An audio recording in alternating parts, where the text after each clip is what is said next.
Hola, ¿qué tal, damas y caballeros? Mi nombre es Vanessa Centeno y esta semana es la semana 2 de lectura. Hablaremos sobre comprensión de la lectura y estructura del texto. Durante el examen de GED de lectura, ¿sí? Se le evaluarán las destrezas en la comprensión de la lectura. Se le podrá hacer una serie de preguntas relacionadas con pasajes o textos breves. Usted tendrá que hacer inferencias, tendrá que sacar conclusiones, tendrá que proveer evidencias que respalden estas inferencias y estas conclusiones, ¿sí? Se centrará específicamente en textos históricos, políticos y obras literarias. Una de las destrezas básicas que se cubrirán será la identificación de la idea central. La idea central se refiere a de lo que trata en general un texto, ¿sí? Dentro de las ideas centrales también vienen los detalles, que son los que apoyan la idea principal y la respaldan. Ahora, en algunos textos, la idea central se presenta directamente o lo que se le llama forma explícita. Ah, Cuando es de esta manera que se presenta la idea central de una forma explícita, usted podrá ver en el texto lo que se le llama oración temática. Esta oración es la que describirá la idea principal y la puede localizar en el texto, ¿sí? Vendrá escrita ahí. Ahora, si la idea principal es explícita, entonces realmente el analizar los detalles no será muy necesario, ¿sí? Puesto que ahí, en el mismo texto, le está dando la idea principal por escrito en una oración temática. En unos momentos vamos a hacer unas prácticas para que vean un poquito de lo que estamos hablando. Tomemos el siguiente pasaje como ejemplo de una idea principal explícita o que está escrita en una oración temática dentro del texto. El texto dice, una visita al pueblo de Williamsburg en Virginia es como un viaje al pasado colonial de los Estados Unidos. Esto es así porque la gente vive, se viste, come y viaja igual que como lo hacía hace 300 años atrás. No hay aparatos de televisión, autos o edificios altos de apartamentos. En su lugar se ven casas pequeñas de madera de piedra con hogares a leña y caballos y carretas como único medio de transporte. Williamsburg es un parque temático en el que voluntarios recrean la vida tal como era vivida en los tiempos coloniales. En el Palacio del Gobernador, los visitantes encontrarán a hombres y mujeres en trajes coloniales preparando y sirviendo una cena como se hacía en 1705. Si nosotros observamos este texto tiene la idea principal dentro del pasaje, ¿sí? Dentro de ella está, dentro del pasaje, está estipulada de qué trata en general todo este texto. En este pasaje lo tenemos aquí. Esta sería nuestra idea principal. Este nos está diciendo que el resto del texto hablará específicamente de este pueblo, ¿sí? Y explicará cómo venir a este pueblo es como viajar al pasado. Si ustedes se dan cuenta, el resto de la historia nos está dando los detalles de apoyo de por qué venir a este pueblo es como viajar al pasado, ¿sí? Algunos ejemplos que tenemos es no hay aparatos de televisión, no hay autos, edificios altos, ¿sí? ¿Qué se ven? Se ven casas pequeñas de madera o de piedra, ¿sí? Se ven caballos y carretas como medio de transporte, ¿sí? Y se encontrarán hombres y mujeres en trajes coloniales preparando y sirviendo una cena como se hacía en 1725. Entonces, la primera oración que tenemos en este párrafo nos está dando la idea principal o de lo que en general va a tratar este texto. El resto del texto nos está dando los detalles de apoyo que, que apoya la idea principal. Como pudimos ver en el ejemplo anterior, esa idea central era una idea central explícita. Ahora vamos a hablar un poquito sobre las ideas centrales implícitas. Desafortunadamente, en la mayoría de los textos que usted se encontrará en el GED, ¿sí? Estos no contendrán una idea central explícita. La idea central va a ser mayormente implícita. ¿Qué significa una idea central implícita? Significa que usted deberá descubrir la idea principal basándose en el texto y en el conjunto de los detalles que se incluyan en el pasaje.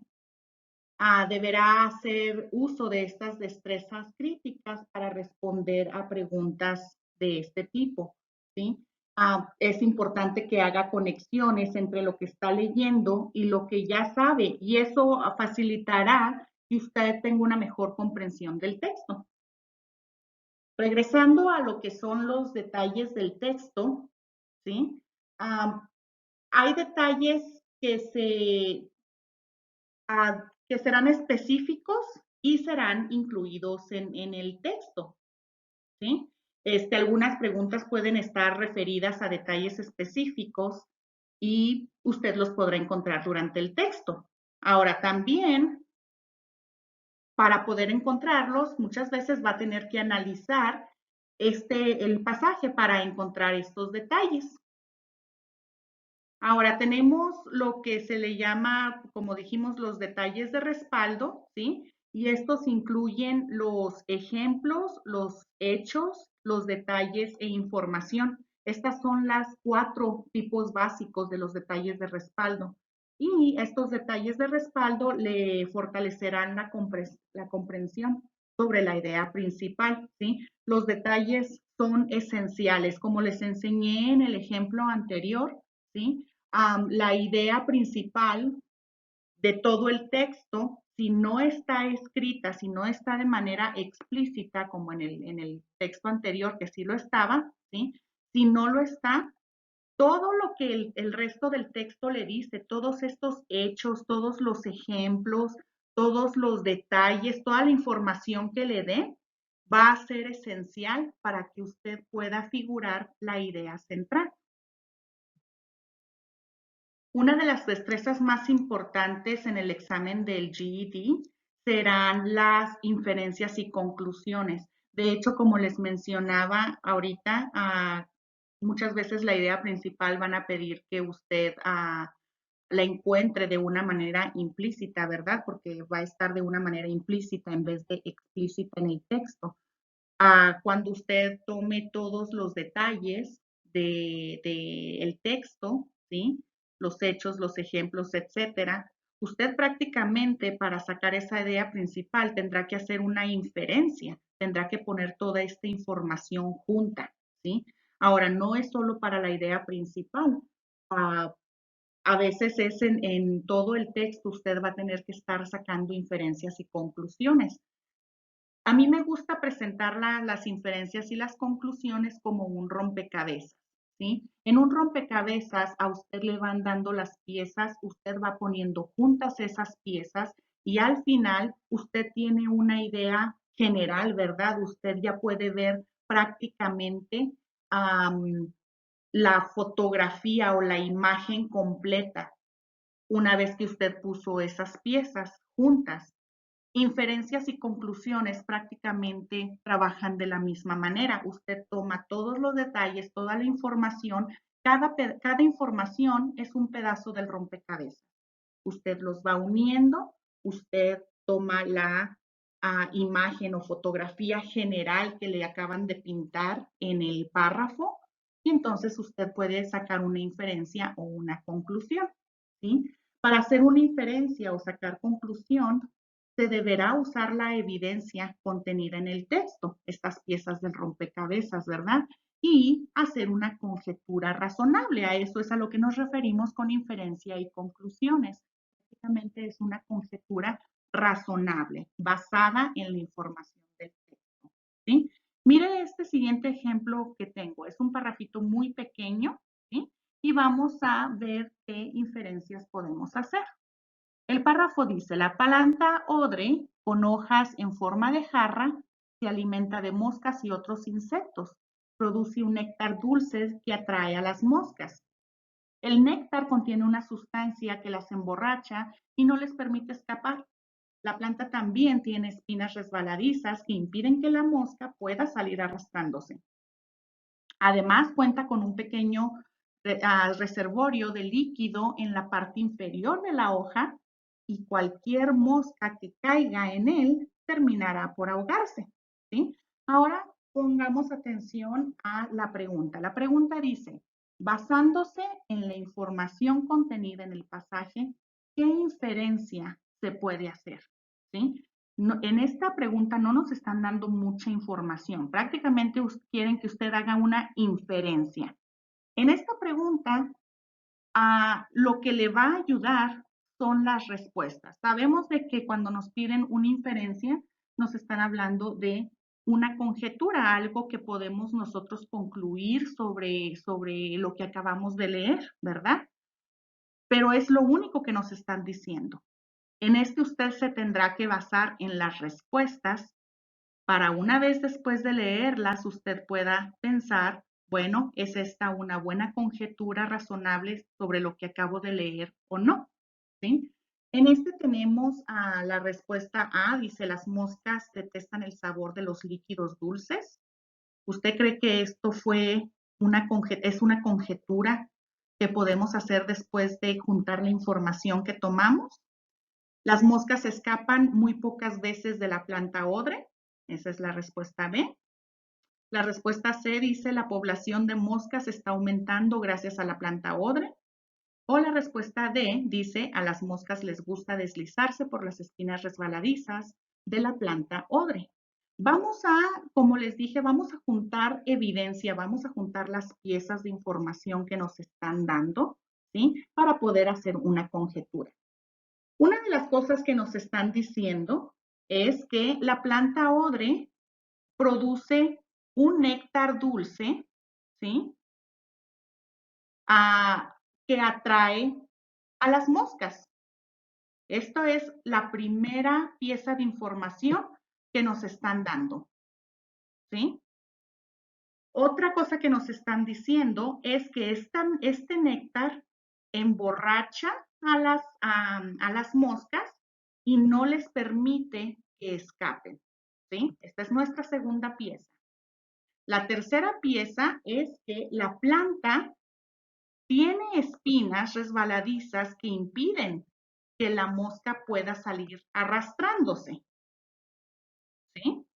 Y finalmente nos están diciendo que la planta tiene un reservorio, ¿sí? De líquido en la parte inferior de sus hojas y cualquier mosca que caiga terminará por ahogarse. Entonces, nuevamente, produce un néctar dulce que atrae a las moscas. Las moscas están atraídas, llegan a este néctar dulce. Esa es la primera pieza. La segunda es de que una vez que ellas toman este néctar, les causa un efecto como emborrachar, ¿verdad? Y esto las atonta y no les permite escapar. Nuestra segunda pieza. Digamos que la pobre mosca logra salir, ¿sí? Se encontrará ahora con lo que será nuestra tercera pieza de información. Se encontrará con espinas resbaladizas que impiden que la mosca pueda salir arrastrando, ¿sí?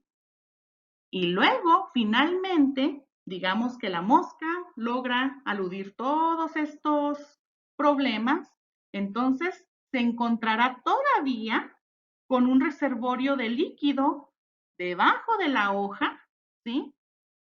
Y si ya se salvó de todo esto que ya pasó anteriormente, pues aquí terminará ahogándose, ¿sí? Entonces tenemos estas piezas de información, ¿sí? Entonces, lo que yo puedo decir aquí, que esta información me está diciendo que sería extremadamente difícil para la mosca escapar, ¿verdad? De la planta odre. Ahora, yo con esta información, yo estoy pensando, estoy haciendo esta conjetura de que es muy difícil. Regreso a las preguntas y entonces veo una por una cuál está relacionada con la conjetura que acabo de hacer. La A dice, las moscas detestan el sabor de los líquidos. En el texto, en primer lugar, eso nunca nos lo dijeron, ¿sí? No lo dijeron, de hecho, nos están diciendo lo contrario, que ese néctar dulce las atrae. Entonces, la A no puede ser la respuesta, por supuesto que nos está dando algo que es completamente lo contrario. Veamos la B. La B nos está diciendo que las moscas escapan muy pocas veces de la planta odre. Basada en la conjetura que yo hice anteriormente, donde yo dije, bueno, pues entonces esto me está diciendo, toda la información está apuntando a que sería muy difícil escapar, ¿sí? Pues esta respuesta está prácticamente cercana, ¿verdad? Entonces la mantendré en mente. Iré a la respuesta C. La población de moscas está aumentando gracias a la planta odre. Esto ni siquiera está mencionado en el pasaje, así que lo descartaré completamente. Y la respuesta D dice, a las moscas les gusta deslizarse por las espinas resbaladizas de la planta odre. Este contradice completamente la afirmación realizada en el texto de que las espinas resbaladizas impiden que las moscas escapen arrastrándose, ¿sí? Esta es completamente una contradicción. Una vez que ya estudié todas mis respuestas, entonces, o todas mis opciones, entonces puedo ver que la opción B, ¿sí? Sería la correcta, porque esta sí respalda ya está respaldada, perdón, por las evidencias contenidas en el pasaje y debido a que la planta odre dispone de muchos mecanismos para atrapar a las moscas, entonces son muy pocas las moscas que podrán escaparse, ¿verdad? Entonces la respuesta B en este caso es la que sería nuestra mejor respuesta. Cuando uno lee es importante registrar el orden en el que los acontecimientos ocurren. En el examen de GED se le preguntará sobre la secuencia de los acontecimientos para comprobar si usted ha seguido el desarrollo del texto. En el examen se usará probablemente el formato de arrastrar y soltar contenidos para evaluar su grado de comprensión. Para completar esta tarea será necesario que repasemos el texto y observemos en qué orden se suceden los acontecimientos. Entonces usted podrá seleccionar el primer acontecimiento que el texto describe y acomodarlo en el lugar correcto, ¿sí? Después de haber descubierto el orden de los acontecimientos, ordénelos siguiendo las instrucciones dadas. En el examen de GED, usted deberá arrastrar y soltar cada uno de los acontecimientos en la ubicación correcta sobre la pantalla de la computadora y entonces el diagrama completo deberá quedar algo así como lo que les enseño en esta diapositiva. También es importante tomar en cuenta el lenguaje del autor. Es importante analizar las palabras que usa un autor porque esas palabras condicionan el texto en más de un sentido, ¿sí? Estas pueden ayudar a entender la relación entre ideas diferentes, pueden aportar claves sobre palabras desconocidas, también crean distinciones útiles o definen el tono del texto. Últimamente también pueden otorgarle simplemente colorido e interés al texto. Dentro del lenguaje del autor también tenemos lo que son las palabras y las frases de transición. Los autores usan palabras y frases de transición o lo que también es conocido como conectores para establecer relaciones entre diferentes ideas en un texto. Algunas de estas palabras pueden ser la frase sin embargo, no obstante, en consecuencia, entonces, todas estas son palabras de transición o conectores y estas nos ayudan a entender cómo una idea se relaciona con otra, ¿verdad? Y expresan también el propósito del autor.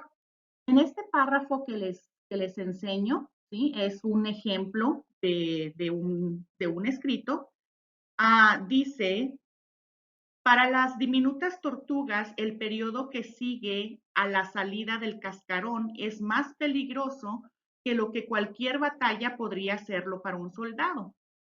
Las recién nacidas deben atravesar la playa para volver al océano. En su camino deben evitar a los predadores como las gaviotas y otros pájaros ansiosos por una buena comida. Para escapar de ellos, las tortugas diminutas deben retornar al mar a tarde en la noche. Sin embargo, deben sortear otros inconvenientes que podría impedirle el regreso sanas y salvas al océano. Cuando abandonan el nido en búsqueda del océano, su instinto las guía en dirección al objeto luminoso que pueden ver. Hace ya mucho tiempo, ese objeto luminoso era un reflejo de la luna sobre el agua del mar, pero en la actualidad, ese objeto bien podría ser un poste de iluminación sobre la playa o las luces de un automóvil cercano. Las tortugas que son engañadas por estos objetos luminosos casi nunca encontrarán su camino hacia el mar. Incluso en el caso de que sí lo hicieran, todavía deben evitar ser presas fáciles de los pájaros, los peces y cangrejos. Muy pocas de las tortugas recién nacidas llegan a adultas, pero cuando lo hacen pueden llegar a vivir hasta 20 años. ¿Sí? En este texto que les acabo de enseñar podemos ver que tenemos una palabra de transición o un conector. Lo vemos aquí subrayado. ¿Sí? Es la palabra sin embargo. Se las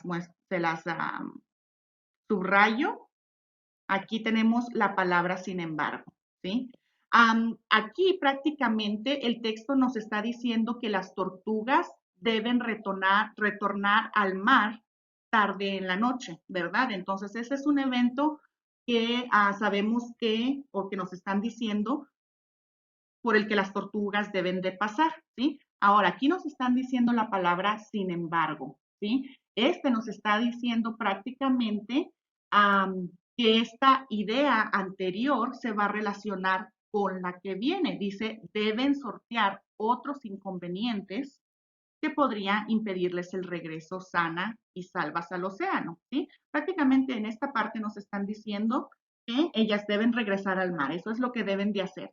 La palabra, sin embargo, nos está señalando, ¿sí? De que puede pasar algo contrario y esto es de que deben de sortear inconvenientes. Si nosotros vemos una pregunta, digamos, en el examen sobre esto que acabamos de leer, ¿sí? Podría presentarse la pregunta de esta manera. ¿Por qué usa el autor la expresión sin embargo en el párrafo 2 como introducción al problema que plantean las luces artificiales a las tortugas recién nacidas? Entonces, prácticamente nos están diciendo que nos están preguntando por qué el autor usó la palabra sin embargo antes de introducir la idea de que las luces artificiales, ¿sí? Puede afectar a las tortugas recién nacidas. Veamos todas las opciones que nos pudieran dar. La primera dice, para comparar la situación de las tortugas recién nacidas con la de los soldados en el campo de batalla, ¿sí? ¿Ustedes creen que el texto usó la palabra sin embargo para comparar la situación de las tortugas con soldados en el campo de batalla? Pasemos a la siguiente opción. Para explicar que las luces de los postes de luz y de los autos pueden ser más luminosas que el reflejo de la luna sobre el mar, ¿sí? Es por eso que usaron la palabra sin embargo. Esta suena como una buena idea, ¿verdad? Porque sí nos están diciendo en el texto que las luces de los postes o las luces de los autos pueden confundir a las tortugas, ¿verdad? Ya que son más luminosas que el reflejo de la luna sobre el mar. Pero vamos a continuar con las opciones. La siguiente dice que usaron la palabra sin embargo para dejar bien en claro que objetos construidos por la mano del hombre hacen más difícil la supervivencia de las tortugas recién nacidas. Esta también suena como una muy buena idea, ¿verdad? O esta suena como una buena opción del por qué usaron la palabra sin embargo. Entonces, hasta el momento tenemos la B y la C que suenan bien, pero pasaremos a la siguiente. Para mostrar la relación de presa-predador que existe entre las tortugas recién nacidas y las gaviotas. El texto realmente, bueno, sí menciona, ¿verdad? Que ellos tienen que pasar por muchas, uh, una serie de problemas para poder llegar al mar, ¿verdad? Sin embargo, en el momento en el que usaron la frase sin embargo, no era para enfatizar esta, este punto, ¿sí? En este caso nos quedamos con lo que podría ser la respuesta tal vez la B o la C. Ahora, la respuesta correcta para esta pregunta deberá ser la C. Esta es la correcta, ya que el autor usa la expresión para poner de relieve el hecho de que los postes de luz y las luces de los autos constituyen una dificultad adicional a los obstáculos naturales que las tortugas recién nacidas deben enfrentar en su lucha por la sobrevivencia, ¿sí?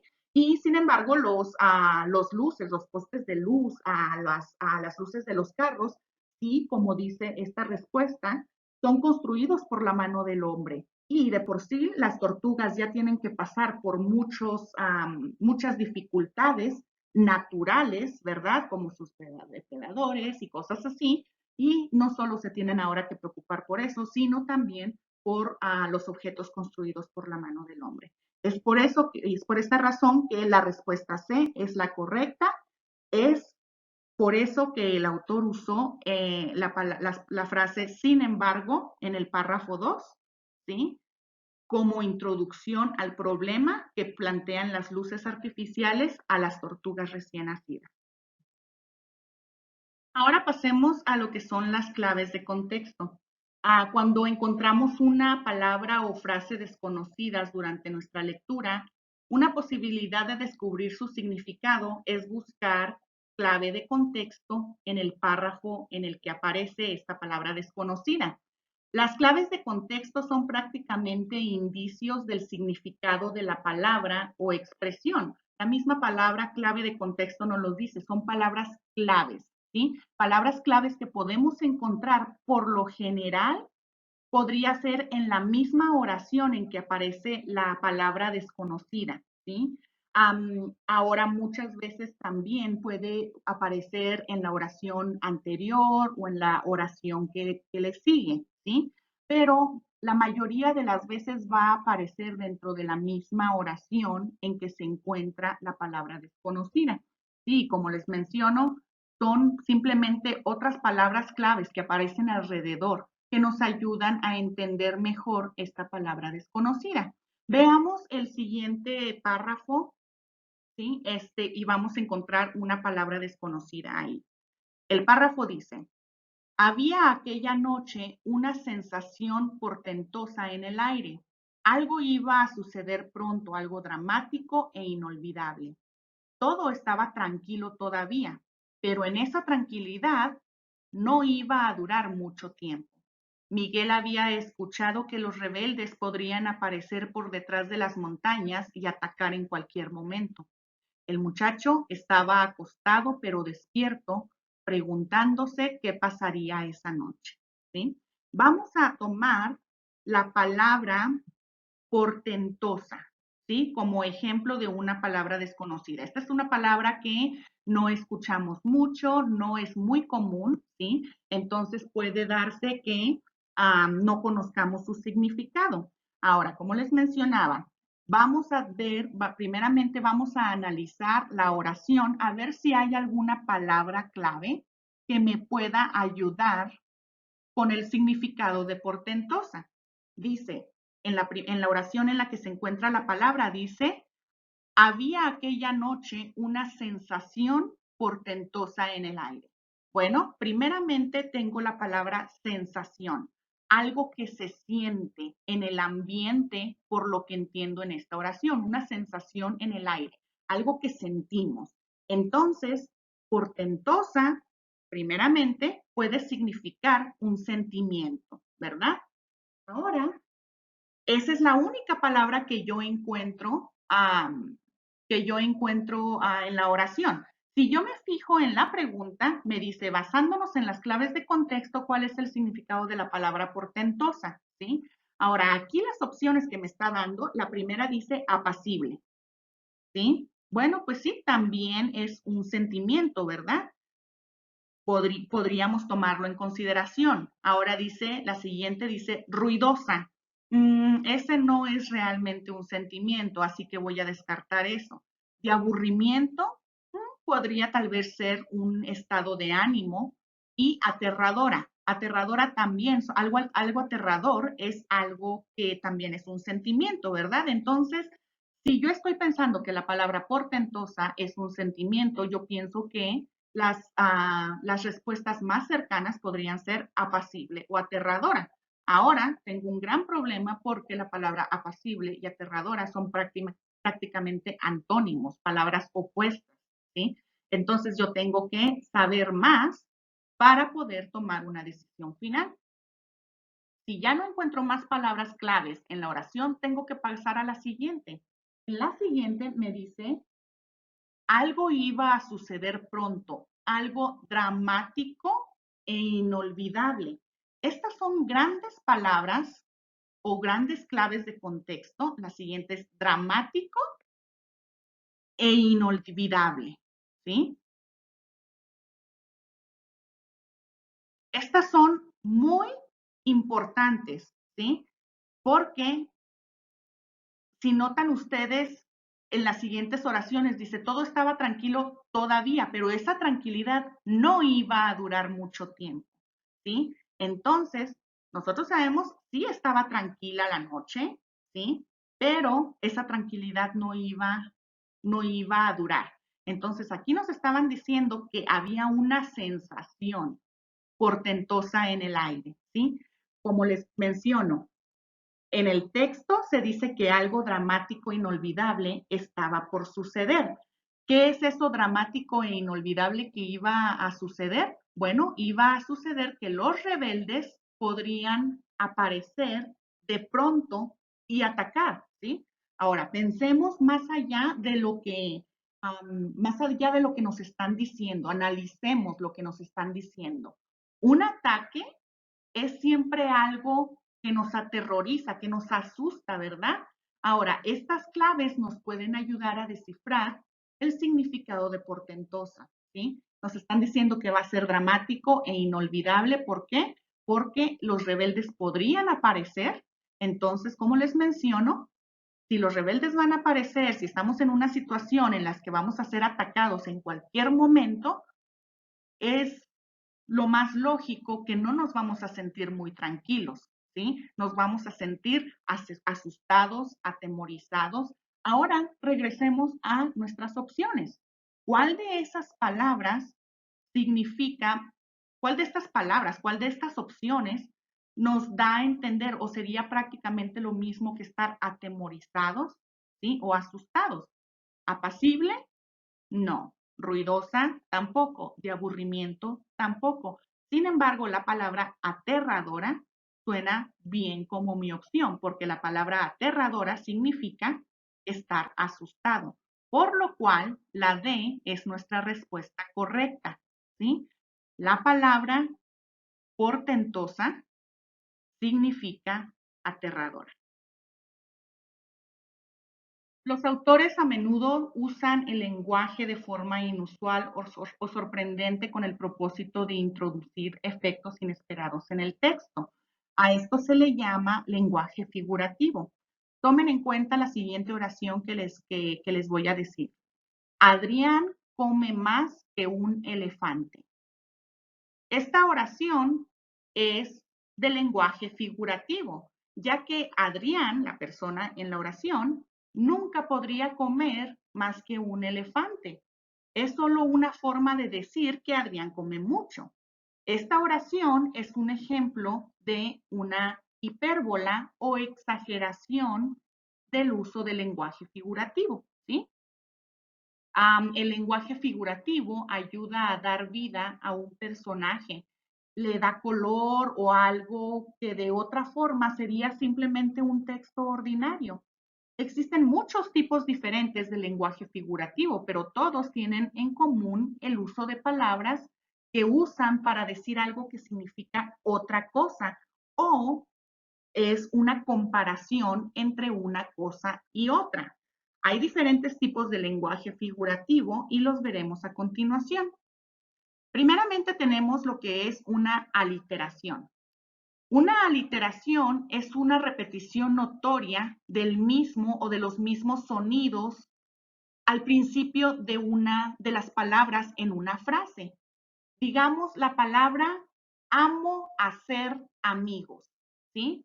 En esa pequeña frase o oración es notorio el sonido inicial de cada palabra. Cada palabra empieza con el sonido A. Amo hacer amigos, ¿sí? Esta aliteración es muy usada por los escritores. Ah, Tal vez en poemas es aún más notorio, ¿sí? Porque tratan de darle am, hacerlo más interesante y que suene mejor lo que están tratando de expresar, como les dije anteriormente, le da color o le da algo diferente a algo que simplemente hubiera sido cotidiano o ordinario si no lo pusieran de esa manera. Entonces, la literación es la repetición notoria del mismo sonido, sobre todo al inicio de cada palabra en una frase. La siguiente que tenemos es la comparación o se le llama símil. Es comparar un objeto o un concepto con otro y usamos las palabras como o igual que.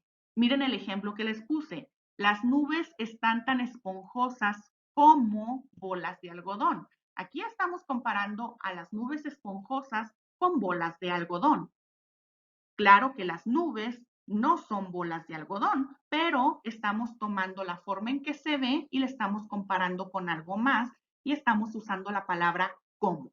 Si usamos la palabra como o usamos la palabra igual que, ¿sí? Para comparar dos objetos o dos conceptos, a esto se le llama símil.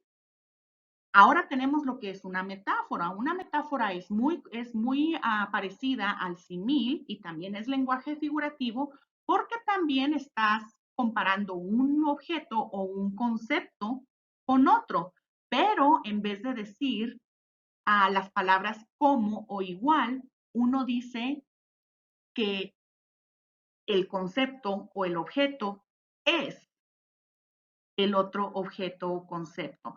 Y usamos la palabra es o son. Miren el ejemplo. Las nubes son bolas de algodón, ¿sí? Si se dan cuenta, estamos usando la misma frase que usamos en el símil, ¿sí? Pero en vez de estar diciendo que las nubes esponjosas parecen, usando la palabra son como bolas de algodón, ¿sí? Estamos usando la palabra son, estamos diciendo que una cosa es otra y lo estamos haciendo simplemente por el propósito de comparación. Obviamente sabemos que las nubes, nuevamente, no son bolas de algodón, pero por el propósito de comparación decimos que una cosa es otra. Entonces, la metáfora y símil son muy parecidas, es comparar una cosa con la otra, pero la palabra clave que usamos son diferentes. En el símil usamos como o igual que, mientras que en la metáfora decimos es o son. La siguiente forma de lenguaje figurativo es personificación o prosopopeya. Esta es atribuirle acciones o cualidades humanas a un objeto. En el ejemplo de la vida me sonríe, ¿sí? El objeto es la vida, ¿sí? Ahora le estamos dando una atribución o una cualidad humana que obviamente un objeto no puede tener. Estamos diciendo que sonríe. Lo único que puede sonreír son personas o los humanos, ¿verdad? Entonces le estamos dando esa cualidad humana a un objeto. A eso se le llama personificación o prosopopeya. Seguimos con la onomatopeya. Estas son palabras que imitan o recrean el sonido de las cosas o las acciones nombradas. También esto lo vemos mucho en los escritores, lo usan mucho, los autores, ¿sí? Es como decir la palabra brum, zoom, ¿sí? Estas son palabras que están recreando un sonido, pero sin embargo se usa como palabra, ¿sí? Esa se le llama onomatopeya. Y finalmente tenemos una hipérbola, es un aumento o disminución exagerados de aquello que se habla. Hace un momento, cuando empezamos a hablar sobre el lenguaje figurado, les di el ejemplo de la oración, Adrián come más que un elefante. Esa es una hipérbola, ¿por qué? Porque está haciendo un aumento exagerado de lo que estamos hablando. Yo quería decir que Adrián come mucho, sin embargo, usé una exageración al decir que come más que un elefante, ya que jamás podrá hacerlo. Eso es lo que es una hipérbola. Y también puede ser una exageración en disminución, ¿sí?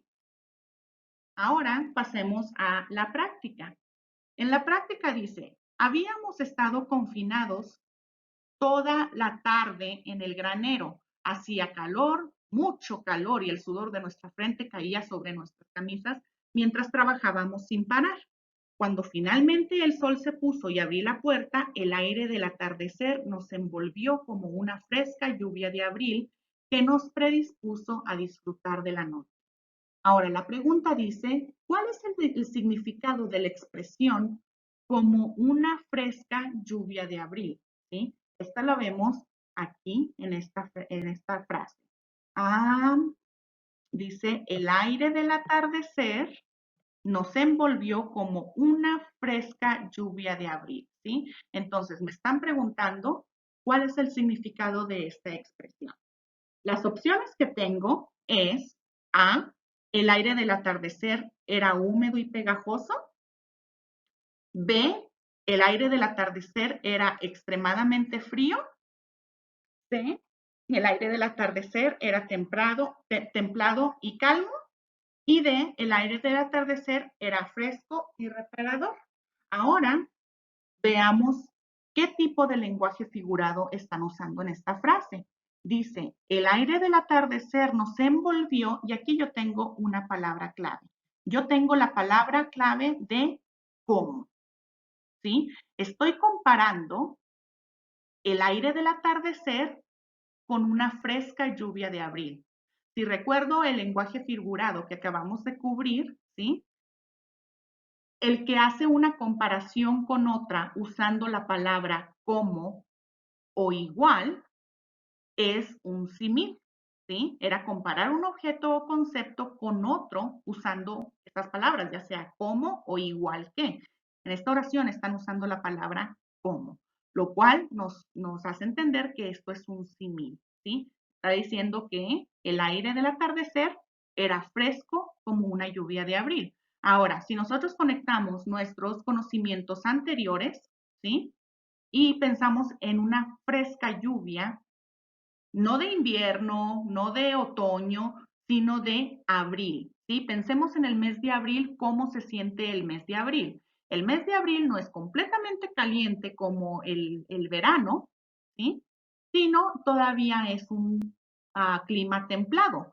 Un clima templado donde no está muy caliente, pero tampoco está frío, ¿sí? Se siente un poquito de calor. Ahora pensemos cómo se siente una lluvia en esa época.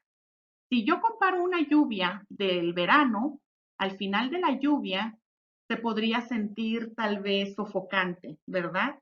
Pero en abril, ya que el clima no está tan caliente, esa lluvia tal vez sería como una lluvia fresca, ¿sí? Se sentiría bien, ¿sí? Entonces, viendo todas mis respuestas, tal vez me están diciendo que el aire del atardecer era un aire de atardecer fresco y reparador, ¿sí? Estamos comparando estos dos conceptos, ¿verdad? En este caso, entonces nuestra respuesta sería la D. El aire del atardecer era fresco y reparador. Damas y caballeros, muchas gracias por su atención.